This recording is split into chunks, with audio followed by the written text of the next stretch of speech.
Ces personnes veulent vivre une vie normale, mais elles ne le peuvent pas, parce qu'elles croient être des pantins à la merci d'êtres venus d'ailleurs. Elles sont convaincues d'avoir été enlevées par des entités extraterrestres. Chaque histoire commence par une apparition.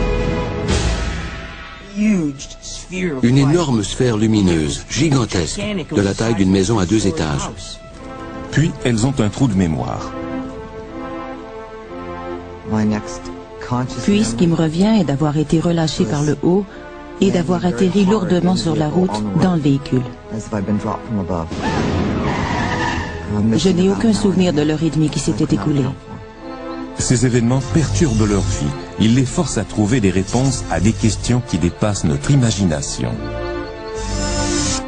Ma première question a été, est-il possible que des personnes soient enlevées par un ovni? Plus elle cherche à éclaircir le mystère, plus il s'épaissit. C'est alors qu'elle se tourne vers des ufologues. Chaque année, je reçois des centaines d'appels à l'aide. En fouillant dans leur passé, elles en arrivent à la terrible conclusion qu'elles ont été suivies depuis leur enfance. Ray asked if there was anything strange about our childhood. It was more like what wasn't strange about our childhood.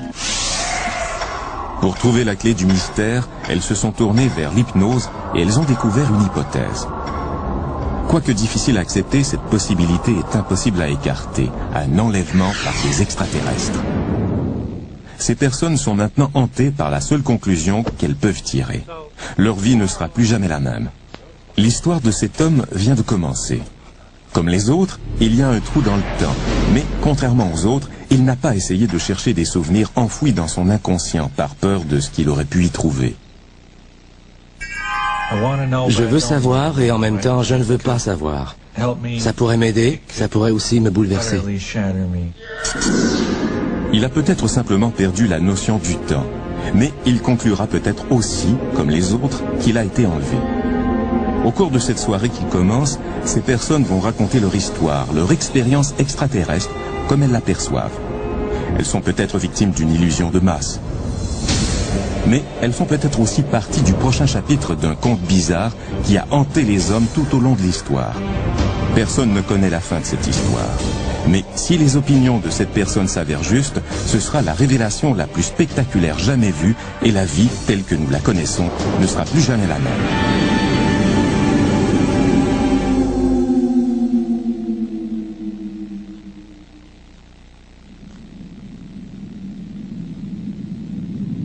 Sommes-nous seuls dans l'univers? Voilà un des grands mystères de ce monde. Depuis le début des temps, les hommes ont vu des choses dans le ciel et se sont demandé s'il y avait quelqu'un là-haut. L'histoire des ovnis est infinie et à chaque décennie, elle devient de plus en plus étrange. Au cours des 30 dernières années, elle a pris une nouvelle dimension avec les enlèvements par des extraterrestres. Les enlèvements. C'est l'aspect le plus bizarre et le plus troublant du mystère des ovnis. On ne connaît pas le nombre exact de personnes qui affirment avoir été victimes d'un enlèvement, mais il a grossi de façon régulière au fil des ans depuis le premier témoignage. Betty et Barney Hill figurent parmi les premiers cas d'enlèvement classiques à avoir été recensés. Au début des années 60, cette travailleuse sociale et ce facteur affirment avoir été suivis par un appareil volant, la nuit, lors d'un voyage dans le New Hampshire. Ils voient une lumière brillante et réalisent après coup avoir eu un trou de mémoire de 2 heures. Au début, ils essaient d'oublier l'incident, puis Betty commence à faire des cauchemars terrifiants. Dans son inconscient, elle a des souvenirs d'avoir été transportée à bord d'un vaisseau extraterrestre et d'avoir été examinée. La plupart des gens qui ont entendu cette histoire ont préféré ne pas s'aventurer sur un terrain aussi glissant. Mais l'analyste de la défense, Raymond Fowler, et l'astronome J. Allen Hynek ont entendu le compte-rendu des Hill personnellement. Ces 2 hommes avaient une approche scientifique et se considéraient eux-mêmes comme des sceptiques. Leur croyance allait se transformer de façon tellement radicale que tous les deux sont devenus des ufologues notoires.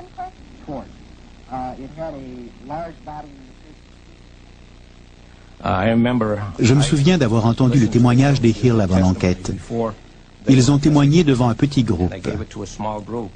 J'étais assis à côté d'un collègue investigateur et j'observais ces personnes et là, Nous nous sommes regardés tous les deux et j'ai dit, comment ces honnêtes gens peuvent-elles mentir avec un visage aussi franc? Et nous nous sommes dit que ça ne se pouvait pas. Ils croyaient fermement à ce qui leur était arrivé. Et quelque chose leur était indéniablement arrivé. Est-ce que c'était un cas d'enlèvement physique? Nous ne le savons pas. Et des témoignages de sources apparemment crédibles continuent de rentrer, des témoignages qui portent tous les mêmes caractéristiques. Une personne voit une lumière brillante dans le ciel qui la rattrape. Puis, la première chose qu'elle sait, c'est qu'il s'est écoulé des heures sans qu'elle en ait eu connaissance. Elle essaie d'oublier l'incident, mais des cauchemars bizarres ou des souvenirs d'enfance étranges la hantent. Si ça n'avait été qu'un ou deux cas isolés, où les gens revivent des expériences d'enlèvement semblables qui comportent les mêmes caractéristiques, on aurait conclu à une coïncidence remarquable. Mais on a des centaines de gens qui ont fait la même expérience, parfois dans le même ordre. Ils ont vu les mêmes choses.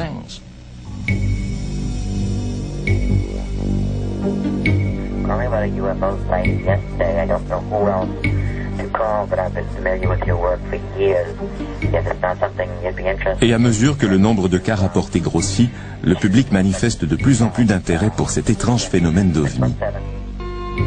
Aujourd'hui, un nombre grandissant de gens comme Ray Fowler et feu le Dr Hynek se sont obligés d'étudier la question d'enlèvement par des extraterrestres.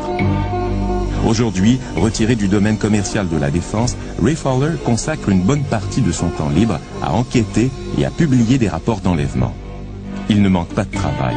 Les gens se tournent encore vers lui pour obtenir de l'aide. Ces gens ont des souvenirs partiels ou des rêves d'une expérience d'enlèvement par des extraterrestres. Ils sont troublés. Ils ne savent pas où aller. Ils essaient de parler à quelqu'un, mais personne ne les écoute vraiment. Puis, ils viennent me voir et me demandent de les écouter. Et je les écoute. Parfois, Ray met en branle une enquête tous azimuts pour essayer de découvrir ce qui s'est passé pendant la période du trou de mémoire. C'est ce qu'il a fait quand Jim Weiner lui a demandé de l'aide. Jim ne le savait pas encore, mais lui et son frère jumeau Jack étaient devenus des éléments du chapitre suivant de l'histoire des ovnis, le chapitre des enlèvements par des extraterrestres.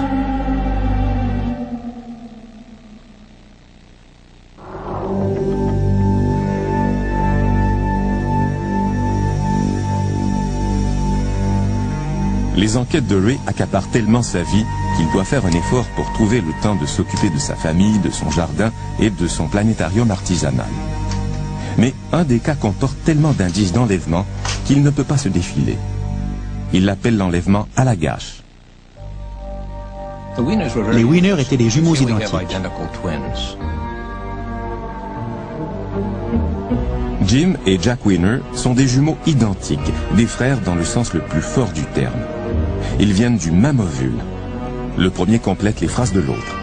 Les deux sont artistes et les deux croient avoir été enlevés parce qu'ils étaient des jumeaux. Ils aiment croire qu'ils sont des gens ordinaires. Jim enseigne l'art assisté par ordinateur et vit dans la ville avec sa fiancée. Jack est également artiste. Il travaille comme opérateur optique et vit à la campagne avec sa femme Mary. Des jumeaux identiques. Les ufologues pensent qu'il y a peut-être un lien entre les enlèvements et le fait d'être jumeaux. Si vous vouliez étudier l'espèce humaine, vous pourriez trouver que des jumeaux sont des spécimens particulièrement intéressants. Si vous regardez le phénomène des enlèvements dans son ensemble, vous constaterez qu'il semble y avoir un intérêt très marqué pour le système de reproduction entre mâles et femelles. D'un point de vue humain, il n'y a pas de meilleur sujet que des jumeaux, et particulièrement des jumeaux identiques, pour étudier le mécanisme génétique.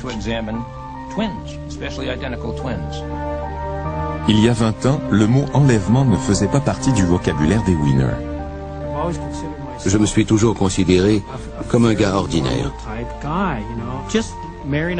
Marie et moi menions une vie normale, on travaillait chaque jour. Il n'y avait pas de drame, rien de ça. Ce rythme de vie se termine abruptement un soir d'été lors d'un voyage de camping avec leur ami Charlie Falls. Après ce voyage, le style et les thèmes de leur travail artistique prennent un virage très étrange. Ils commencent à faire des cauchemars bizarres et à ressentir une peur inexplicable. Quelque chose de terrifiant a dû se produire, mais quoi? Ils risquent de perdre leur travail, leur famille et même leur santé mentale s'ils ne découvrent pas ce qui s'est passé. Alors, ils se tournent vers Ray Fowler pour procéder à une investigation. Une hypothèse déroutante en ressort. un enlèvement par des extraterrestres. Ça prend un certain temps à accepter tout ça. Au début, je trouvais ça difficile. Je me posais beaucoup de questions. Suis-je fou? Est-ce une sorte de maladie physiologique? Est-ce que j'ai une tumeur au cerveau?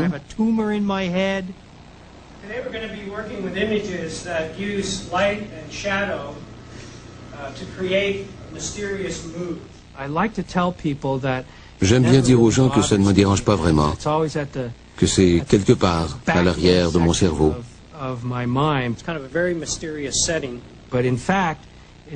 Mais en fait, j'ai ça dans la tête chaque jour. Je dois composer avec ça jour après jour. Jour après jour. Imaginez que vous dites à votre fiancé, à vos parents et à votre patron que vous croyez avoir été enlevé. Jim connaît très bien l'enjeu. Sa fiancée nous a permis de filmer à l'intérieur de la maison, mais elle n'apparaîtra pas devant la caméra. Dans la mesure du possible, ma fiancée essaie de rester en dehors de tout ça. Mais je crois que cette histoire l'effraie un peu. Imaginez la situation. Elle va se marier avec un gars qui affirme que des choses bizarres lui arrivent, des choses absolument anormales.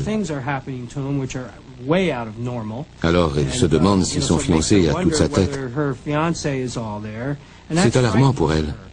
Et si elle croit ce que je dis, elle va s'inquiéter de ce qui peut lui arriver parce que quand ils viendront me chercher, elle sera là elle aussi.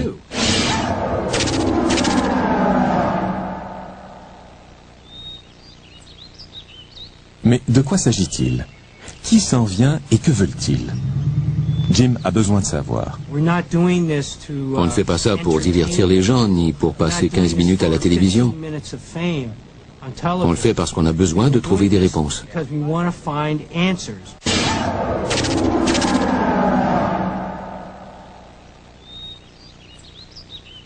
Mais de quoi s'agit-il? Qui s'en vient et que veulent-ils? Jim a besoin de savoir. On ne fait pas ça pour divertir les gens, ni pour passer 15 minutes à la télévision. On le fait parce qu'on a besoin de trouver des réponses. Quand Ray s'offre pour enquêter sur leur cas, Jim et Jack savent que ça ne va pas les guérir. Mais le fait d'avoir quelques réponses vaut mieux que de ne pas en avoir du tout.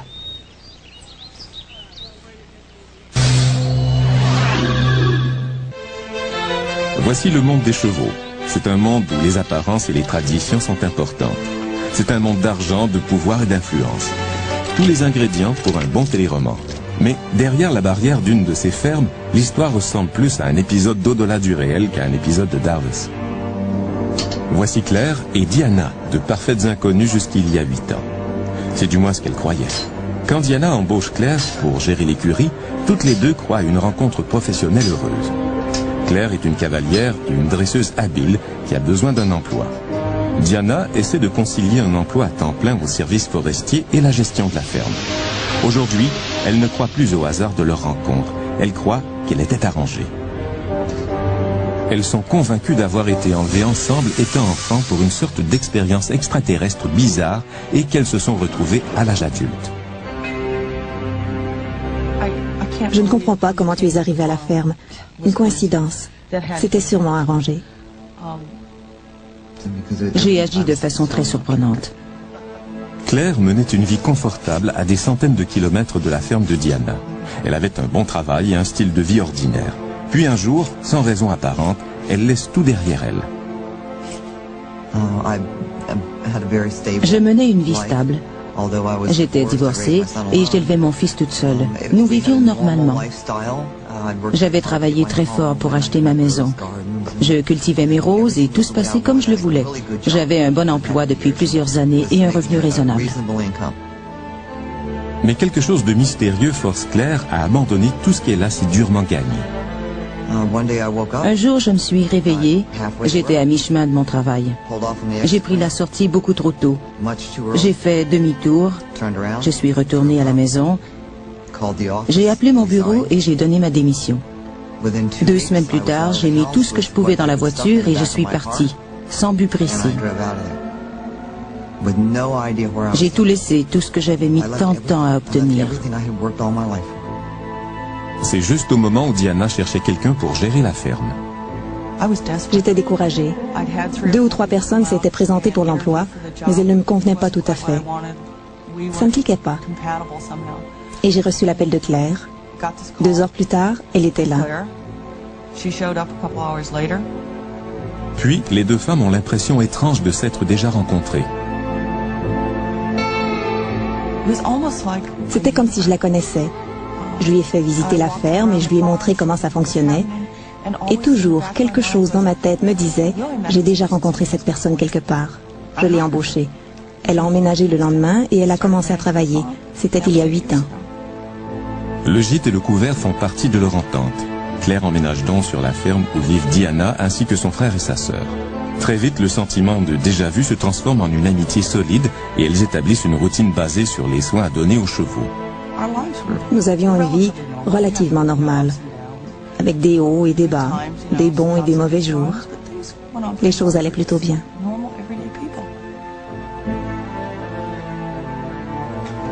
Le train-train quotidien est soudainement perturbé par des événements étranges. Claire et Diana cherchent à les comprendre et l'explication se résume à un mot, enlèvement.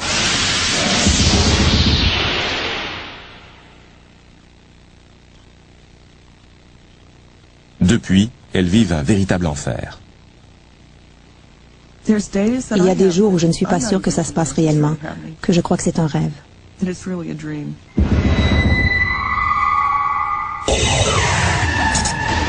Elles savent que certaines personnes aimeraient mieux qu'elles se taisent. Claire s'efforce de protéger la vie privée des siens et la famille de Diana refuse de participer à ce reportage. C'est difficile pour eux, presque aussi difficile que ce l'est pour nous, parce qu'ils ne comprennent pas ce qui se passe. Ils ne veulent pas croire que nous sommes folles. Ils nous connaissent depuis longtemps et ils savent que nous ne sommes pas du genre à inventer des histoires, que nous ne mentons pas. Claire et Diana savent que certaines personnes croient qu'elles mentent ou qu'elles sont folles. Il y en a d'autres qui sont solidaires. Ça fait un peu plus de 8 ans que je viens ici. Je n'ai aucun problème avec ces gens. Si j'en avais, je ne viendrais pas. J'ai beaucoup de travail. Je suis un excellent maréchal ferrant. Je suis sûr que cela a affecté leurs affaires parce que les gens ne veulent pas venir là où ils croient qu'il y a des extraterrestres qui kidnappent les personnes. C'est logique. Elles ne nous dérangent pas. Ma petite fille vient ici et nous les aimons bien. Je n'ai aucun problème, mais honnêtement, je crois que ce n'était pas très malin de leur part d'étaler cette histoire au grand jour. Mais elles ont effectivement étalé cette histoire au grand jour.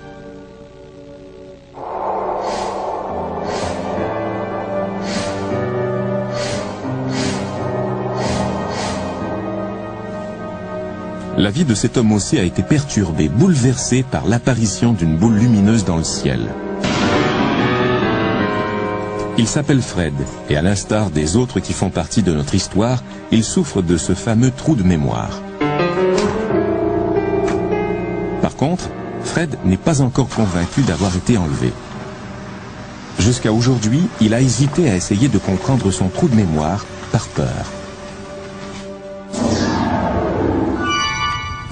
Unit 5 is clear on Myers Street, en route to Woodstock Hill.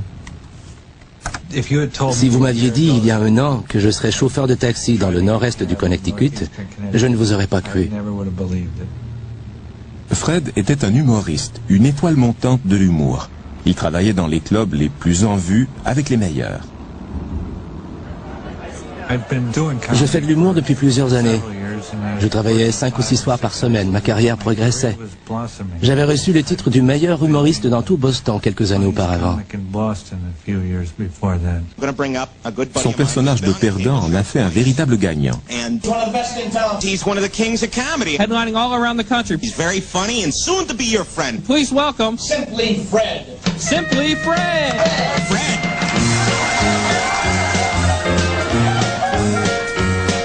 Getting the impression my gynecologist is ripping me off. I'll mess up your whole weekend. Thank you. Good night.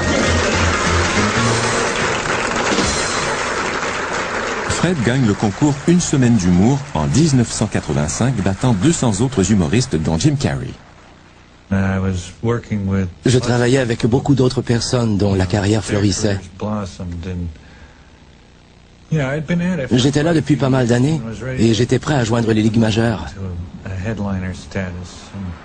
Puis c'est arrivé et maintenant je suis ici.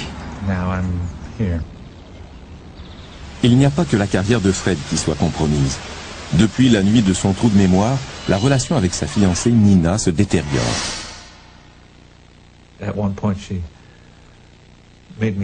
À un certain moment, elle m'a interdit d'en parler, ce qui n'était pas bon pour moi. C'est une chose à laquelle je devais réfléchir et on m'empêchait d'en parler.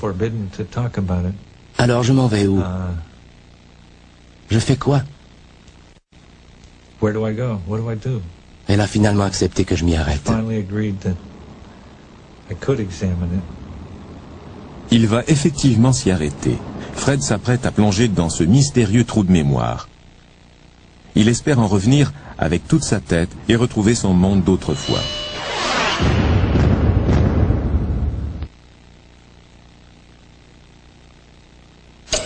L'horloge mesure une unité de temps, puis une autre et encore une autre. C'est ce qui définit la vie. Mais si le temps saute, s'arrête, reprend sans avertissement, sans logique, c'est le bouleversement que provoque le trou de mémoire.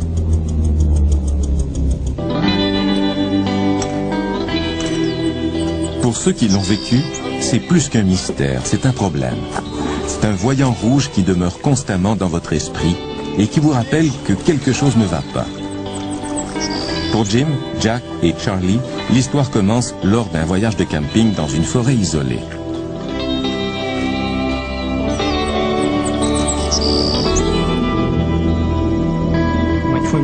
Mon frère jumeau Jack, deux de nos amis et moi-même sommes allés faire un voyage de camping et de canot dans le parc provincial de Baxter, dans le nord du Maine.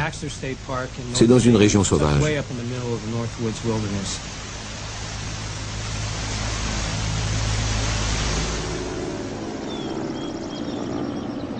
Une fois rendu au lac Telos, on doit attendre le gardien du parc pour s'enregistrer. On avait prévu aller à la pêche à la truite dans un lac appelé Smith Pond. Quand le gardien a vu que c'est là qu'on voulait se rendre, il nous a dit qu'on ne pouvait pas y aller. On s'est dit qu'on irait quand même y jeter un coup d'œil, et c'est là que les choses ont commencé à mal tourner. Une couple de nuits plus tard, on a décidé tous les quatre d'aller pêcher sur ce lac. On a fait un énorme feu pour pouvoir retrouver notre chemin. On a pris notre canot, puis on est parti. On était sur l'eau depuis quelques minutes seulement. C'était très marécageux. Il y avait des arbres et des racines sous l'eau. Un endroit dangereux. On était là depuis une vingtaine de minutes, pas plus. Je faisais passer le rayon de lumière de la lampe de poche sur l'eau pour détecter un coin où il y aurait du poisson. Comme je regardais dans l'eau, un des gars a crié « Mais qu'est-ce que c'est que ça ?» Quand je me suis retourné pour voir de quoi il s'agissait, j'ai vu au bout du lac, juste au-dessus des arbres, une énorme sphère lumineuse, de la taille d'une maison à 2 étages. Ça n'émettait aucun bruit. Et ça flottait dans les airs. On était dans le sens du vent. Pas de ronronnement, de bourdonnement, de sifflement, de vrombissement, absolument rien. Au début, on a essayé de rester calme. Qu'est-ce que ça peut bien être? Je savais tout ce que ce n'était pas. Ce n'était pas un hélicoptère. Ça ne se déplaçait pas comme un ballon météo. Dans toute ma carrière militaire, je n'avais jamais vu cet engin et je n'en avais jamais entendu parler. Puis je crois que Charlie a dit « Et si je lui envoyais un signal avec la lampe de poche ?» Nous avons répondu que c'était une bonne idée. J'ai envoyé le signal et un rayon de lumière a jailli par en dessous. Il clignotait. Et aussitôt qu'il a envoyé le signal, la chose a commencé à se déplacer vers nous. J'ai empoigné la rame du canot et j'ai commencé à ramer, le plus fort possible. Je concentrais mon regard sur le feu.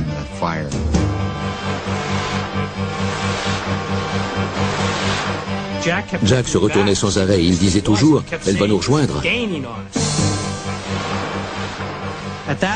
À ce moment, je crois qu'on était en état de panique. On ramait comme des fous pour s'éloigner. J'entendais les gars pagayer avec leurs mains derrière. L'eau éclaboussait. Ils criaient « Rame, Charlie !» Elle a fait un saut étrange dans l'espace. Elle gagne du terrain. Presque au-dessus de nous. La lumière nous enveloppait. Elle ne peut pas faire ça. Les choses ne font pas ça. La lumière allait toucher l'arrière du canot. On ne pourrait pas l'éviter.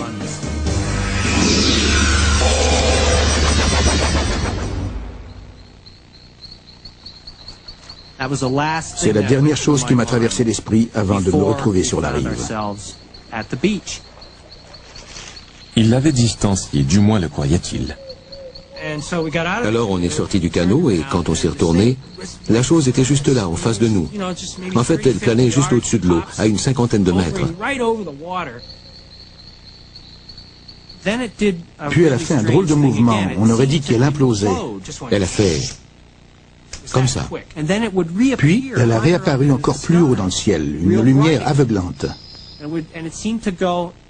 On aurait dit qu'elle montait, elle prenait de l'altitude d'un mouvement saccadé, puis elle a complètement disparu, comme un éclair. C'est difficile à décrire. On se tenait là, debout, et on se demandait ce qui avait bien pu se produire. On était comme en état de choc. Puis, ils réalisent qu'ils ont perdu la notion du temps. Le feu est leur premier indice. Quand on est revenu au feu de camp, il ne restait que des braises. Ça nous a paru étrange, parce qu'entre le moment où on est parti pêcher et le moment où on est revenu, il ne s'était écoulé que 15 ou 20 minutes. J'en étais certain. Il aurait dû y avoir encore des flammes d'au moins 2 mètres. On n'a jamais réussi à expliquer ça, c'est un mystère. Come on, girls. Come on, Mares.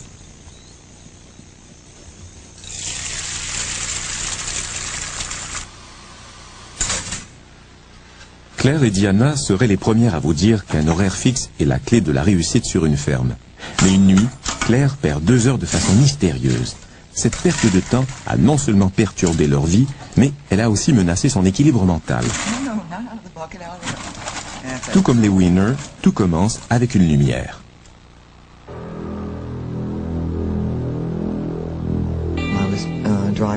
J'étais à environ 7 km de la ferme. J'ai aperçu des lumières dans le ciel. C'était tranquille. Je n'entendais aucun bruit de moteur d'avion. Je me suis garé sur le bord de la route et je suis sorti pour voir ce qui se passait.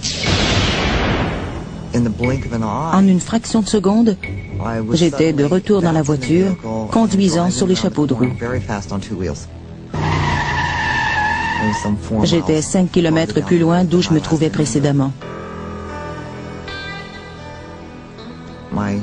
Mes oreilles saignaient, probablement parce que mes boucles d'oreilles étaient à l'envers. J'ai aussi réalisé qu'1 heure et demie s'était écoulée et je n'avais aucun souvenir de ce qui s'était passé pendant ce temps.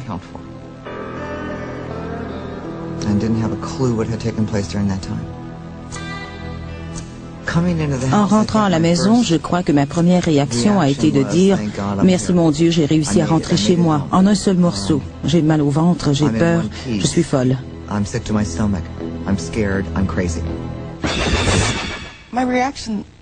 J'ai tout de suite pensé « Oh mon Dieu, Claire est folle.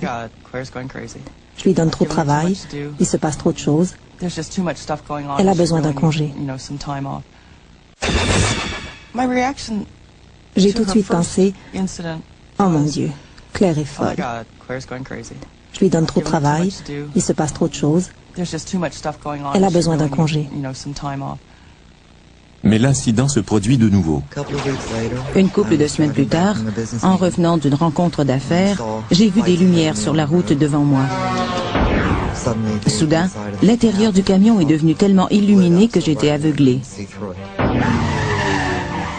Puis, ce qui me revient est d'avoir été relâché par le haut et d'avoir atterri lourdement sur la route dans le véhicule.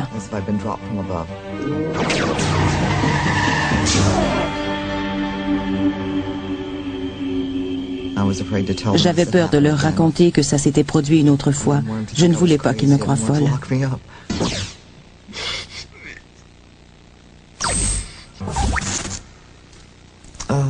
J'ai pensé que je faisais une dépression nerveuse. J'ai souvent pensé cela. Claire n'est pas la seule à être déstabilisée par ce trou de mémoire. Dans l'humour, comme dans la vraie vie, le sens du rythme est important. Un soir qu'il se rend dans le Vermont pour donner un spectacle, Fred se rend compte qu'il a perdu plusieurs heures. Sa vie commence à se détériorer. Pour lui aussi, le coup de départ est une apparition. Tout à coup, j'aperçois cette chose. Ça ressemble au dirigeable de Goodyear. C'est ce que j'ai cru. Les lumières ont commencé à flotter au-dessus. Ça retient mon attention et je me dis, ça, c'est le dirigeable de Goodyear et bientôt, je vais voir le nom Goodyear. En quelques secondes, il était réduit à la grosseur d'un ballon de volley-ball. Et je me dis, ce n'est pas un dirigeable. Juste au moment où il s'approche, un avion militaire s'amène. Et comme il arrive dans le champ de vision, le présumé dirigeable se dirige vers le nord et s'éloigne de l'avion en un temps record. Il est parti.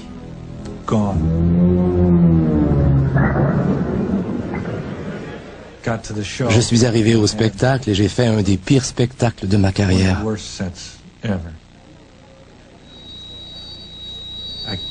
Je n'arrivais pas à utiliser le microphone.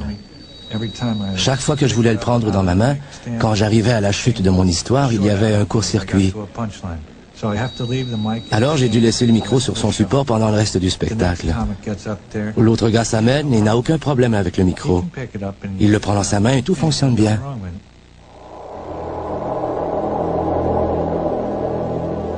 Après 5 ou 10 minutes de route, je revois cette chose. Les lumières flottent au-dessus. Il l'enveloppe complètement. Puis, quand tout est éclairé, elle commence à descendre en biais. Ce n'est pas un dirigeable. Et ça descend toujours, et je la regarde. Elle est en chute libre. Elle va s'écraser.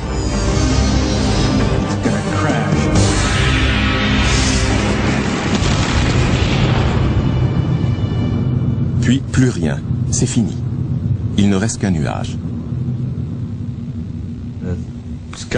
Le ciel est d'un rouge de braise.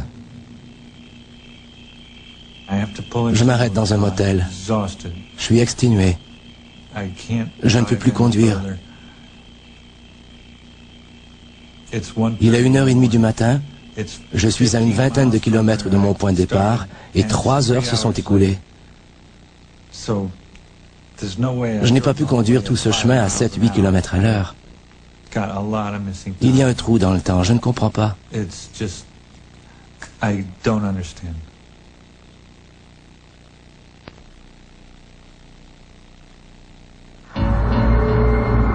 Vous voyez une lumière aveuglante inexplicable dans le ciel et il manque 2 heures dans le temps. Quelque chose cloche. Au début, vous repassez l'histoire dans votre tête en essayant de lui donner un sens. Le lendemain, on s'est réveillé, on a ramassé nos choses, on n'a pas parlé beaucoup. En fait, je ne me souviens pas en avoir parlé du tout. On était dans nos pensées, chacun accomplissait ses tâches pour nettoyer le site. On a pris nos canots et on a commencé à ramer. Plusieurs heures plus tard, on a commencé à repenser à cette lumière qu'on avait vue la veille. Et c'est à ce moment qu'on a réellement commencé à en discuter. Quand on n'arrive pas à voir clair dans une situation, on peut toujours en parler à quelqu'un. Et si on le fait, on risque d'être confronté à la même chose que les winners, c'est-à-dire l'incrédulité. On a fait signe à un gardien qui traversait le lac de venir nous rejoindre. On lui a dit ce qu'on avait vu et on lui a demandé si les personnes avaient signalé quelque chose. Si quelqu'un avait demandé ce qui se passait. On était certain que quelqu'un d'autre avait vu quelque chose, parce que cette chose était énorme. Alors on a raconté l'histoire au gardien et à son acolyte, Matt. Et il a répondu, les campeurs n'en ont pas assez de se plaindre des ours et des moustiques. Ils se plaignent des foutus martiens maintenant. Il va falloir que je sorte mon pistolet à rayon. Fin de la citation. On ne l'a pas trouvé très drôle. On a dit, non, non, ce n'est pas une blague, c'est réellement arrivé. Alors, personne ne vous croit. Que faites-vous? Les Winner font un simple voyage de pêche. Le premier gardien leur dit de ne pas aller au lac Smith parce que le niveau de l'eau est trop bas. Ils y vont quand même. Puis, ils ont cette étrange apparition de lumière et ils perdent la notion du temps pendant 2 heures. La première personne à qui ils racontent leur histoire les prend pour des fous, alors ils décident de laisser tomber et de poursuivre leur voyage. Mais le lendemain, il se produit quelque chose qui les fait réfléchir. Le lendemain, on s'est rendu dans une autre partie du lac, là où le lac devient un fleuve qui fait partie de la voie navigable d'Allagash. Il y a une série de rapides appelés Chase Rapids, classe 4. Comme on n'avait jamais fait de rapide en canot, on était très inquiets. Et puis on avait beaucoup d'équipement avec nous. Alors on voulait faire du portage. On parlait de portage avec un autre gardien, question de contourner les rapides. Et alors il nous dit, il n'y a pas de raison de s'inquiéter, il n'y a pas de rapide présentement. Et on répond, mais oui, il y a 3 kilomètres de rapide ici.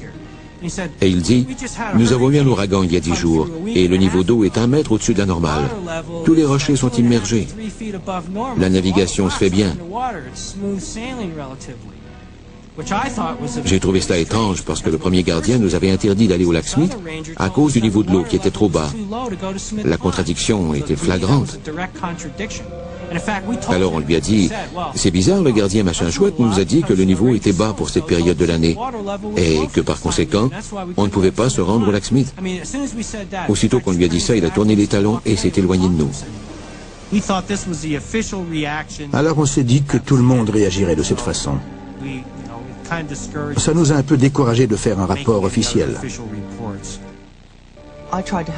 J'ai essayé d'aider Claire, mais elle ne voulait pas parler de ça. Elle espérait seulement que ça disparaîtrait et que ça ne se reproduirait plus. Je veux que tout soit normal, je veux maîtriser les choses, et ce n'était pas le cas. Ma réaction était bien différente parce que je n'étais pas mêlée à cette histoire.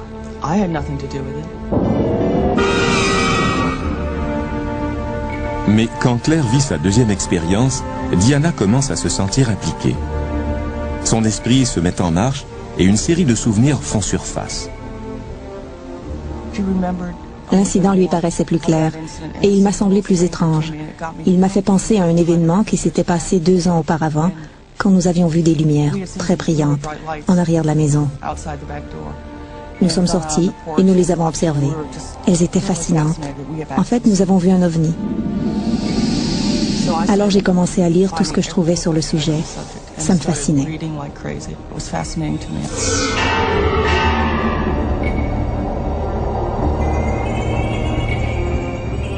La vie sur la ferme doit suivre son cours.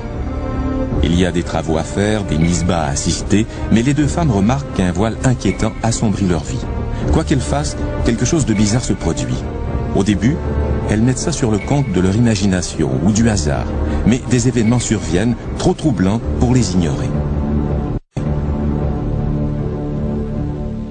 À mesure que les souvenirs surgissaient dans la mémoire de Claire, la situation devenait de plus en plus étrange. Elle a commencé à se rappeler de mains anormales. On a fait le lien avec les lumières qu'on avait vues 2 ans plus tôt. Quand on a commencé à être plus consciente de ce qui se passait autour de nous, on a réalisé qu'il y avait une foule de coïncidences vraiment bizarres.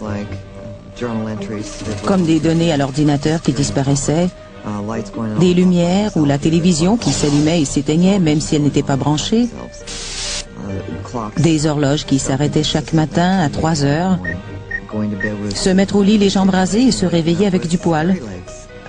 Après un certain temps, on se demande si ce sont vraiment des coïncidences ou s'il n'y aurait pas une explication. J'ai commencé à m'inquiéter quand j'ai compris qu'on était impuissante. Je savais qu'on avait besoin d'aide et de plus d'informations. J'ai pris l'annuaire et par chance, je suis tombée sur la Fondation de recherche sur les ovnis. J'ai appelé et j'ai tout de suite demandé, est-il possible que des personnes soient enlevées par un ovni? Ils n'ont pas voulu me donner beaucoup de renseignements, mais j'avais l'impression que tout ce que Claire leur disait leur était familier. Ça correspondait à des scénarios connus pour eux, mais ignorés de nous. C'était terrifiant.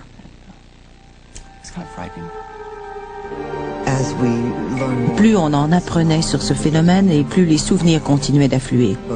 On a toutes les deux commencé à réaliser qu'on associait tout ce qui se passait à ce phénomène, aux enlèvements, aux extraterrestres, aux ovnis. On devenait paranoïaque. On devait faire la distinction entre les faits qui étaient réels, quoique un peu étranges, et les faits directement reliés à ce qu'on vivait. La différence est très subtile. And there's a very fine line between the two.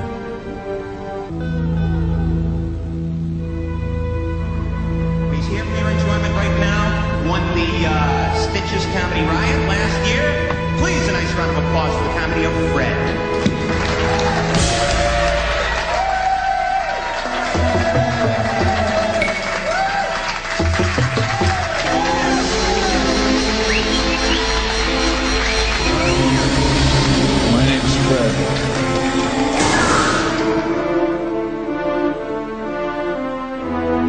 Quand Fred revient de son spectacle manqué au Vermont, après l'apparition suivie de son trou de mémoire, il ne peut pas s'empêcher d'en parler.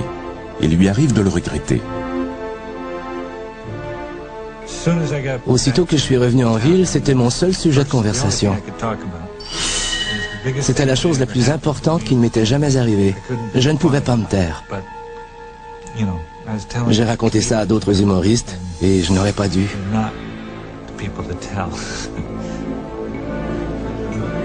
Les histoires d'ovnis que Fred raconte commencent à nuire à sa réputation. J'en ai parlé à un agent, un producteur qui avait déjà été contrôleur aérien, et il ne voulait rien savoir. Il m'a juste dit, tu t'adresses à la mauvaise personne, et il a arrêté de me donner du travail. Mais Fred n'a pas que sa réputation en jeu. Ça a démoli ma confiance. La clé du succès dans l'humour, c'est la confiance en soi. Surtout avec le genre de trucs que je fais, des sketchs sur la sous-estimation de soi. C'est très délicat. Si vous n'êtes pas convaincant, le public ne marche pas.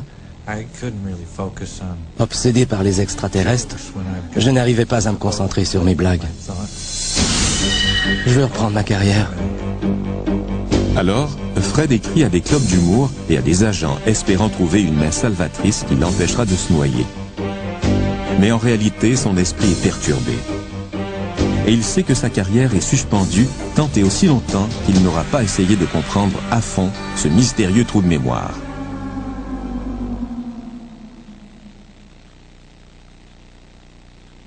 Qu'est-ce qui pousse une personne à chercher plus loin les causes de ce mystérieux trou de mémoire? Après leur retour de voyage, Jim et Jack Winner essaient de reprendre une vie normale, mais elle ne l'est plus. Le premier indice est un changement dans leur expression artistique. Dès notre retour, mes œuvres d'argile ont brusquement changé. J'ai commencé à faire des objets aux formes bizarres et à l'aspect anthropomorphique. Je ne savais pas pourquoi. Tout ce que je savais, c'est que je ne pensais plus de la même façon.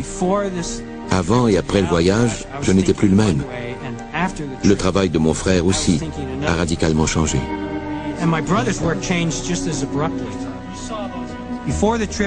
Avant le voyage, je faisais des tableaux naturalistes, des paysages, des natures mortes, et je ne faisais que de l'huile. Depuis mon retour de voyage, je n'ai pas retouché à l'huile et je n'ai pas refait de nature morte. J'ai simplement commencé à faire des dessins mathématiques compliqués. Il m'a dit, Jim, ne me demande pas pourquoi je fais ça, je ne le sais pas. C'était comme une obsession. Quelque chose enfoui dans leur subconscient essaie-t-il de faire surface? Le deuxième indice, leur rêve. Quelques années plus tard, j'ai commencé à faire des cauchemars. Des cauchemars vraiment troublants. Ils me semblaient presque réels. Ça commençait toujours de la même façon. J'étais dans un lieu inconnu. Dans une chambre, sur une sorte de table. Jim, Charlie et Chuck étaient là aussi, et nous étions nus. Je me souviens avoir pensé, où sont mes vêtements? Pourquoi sommes-nous nus? Je me sentais totalement impuissant, paralysé. Cette créature, cette chose, était inhumaine. Et elle s'approchait de moi dans un brouillard lumineux. Et elle me regardait droit dans les yeux. Il me semblait réel. J'étais terrifié, incapable de bouger. Je me réveillais en hurlant. Couvert de sueur, à moitié fou. J'étais complètement paralysé, à tel point que je m'enfermais à clé dans ma chambre le soir. Et je me considère comme une personne plutôt rationnelle.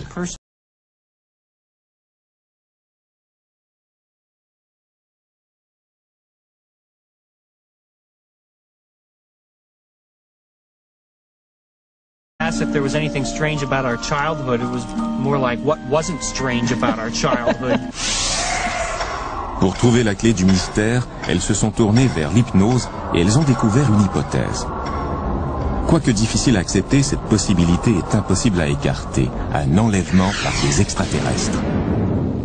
Ces personnes sont maintenant hantées par la seule conclusion qu'elles peuvent tirer. Leur vie ne sera plus jamais la même. L'histoire de cet homme vient de commencer. Comme les autres, il y a un trou dans le temps. Mais, contrairement aux autres, il n'a pas essayé de chercher des souvenirs enfouis dans son inconscient par peur de ce qu'il aurait pu y trouver. Je veux savoir et en même temps, je ne veux pas savoir. Ça pourrait m'aider, ça pourrait aussi me bouleverser. Il a peut-être simplement perdu la notion du temps. Mais il conclura peut-être aussi, comme les autres, qu'il a été enlevé. Au cours de cette soirée qui commence, ces personnes vont raconter leur histoire, leur expérience extraterrestre, les enlèvements.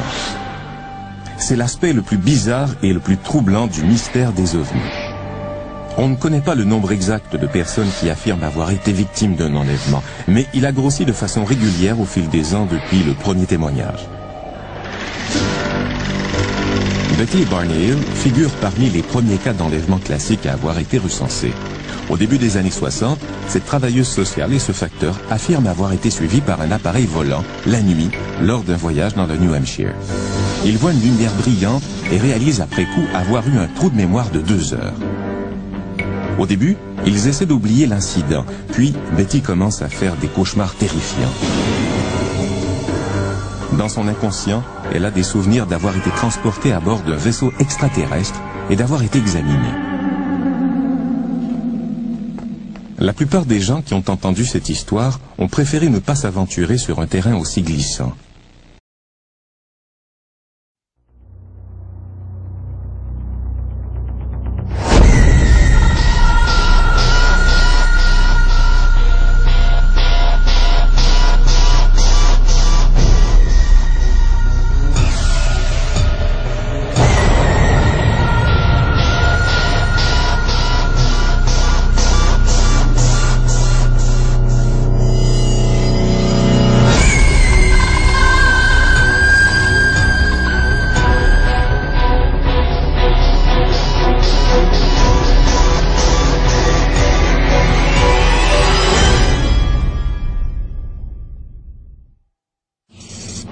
Ces personnes veulent vivre une vie normale, mais elles ne le peuvent pas, parce qu'elles croient être des pantins à la merci d'êtres venus d'ailleurs. Elles sont convaincues d'avoir été enlevées par des entités extraterrestres. Chaque histoire commence par une apparition. Une énorme sphère lumineuse, gigantesque, de la taille d'une maison à 2 étages. Puis, elles ont un trou de mémoire. Puis ce qui me revient est d'avoir été relâché par le haut et d'avoir atterri lourdement sur la route dans le véhicule. Je n'ai aucun souvenir de l'heure et demie qui s'était écoulée. Ces événements perturbent leur vie. Ils les forcent à trouver des réponses à des questions qui dépassent notre imagination. Ma première question a été, est-il possible que des personnes soient enlevées par un ovni? Plus elle cherche à éclaircir le mystère, plus il s'épaissit. C'est alors qu'elle se tourne vers des ufologues. Chaque année, je reçois des centaines d'appels à l'aide. En fouillant dans leur passé, elles en arrivent à la terrible conclusion qu'elles ont été suivies depuis leur enfance. Comme elles l'aperçoivent. Elles sont peut-être victimes d'une illusion de masse. Mais elles font peut-être aussi partie du prochain chapitre d'un conte bizarre qui a hanté les hommes tout au long de l'histoire. Personne ne connaît la fin de cette histoire. Mais si les opinions de cette personne s'avèrent justes, ce sera la révélation la plus spectaculaire jamais vue et la vie, telle que nous la connaissons, ne sera plus jamais la même.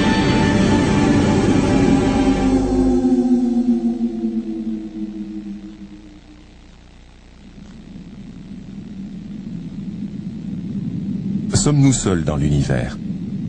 Voilà un des grands mystères de ce monde. Depuis le début des temps, les hommes ont vu des choses dans le ciel et se sont demandé s'il y avait quelqu'un là-haut.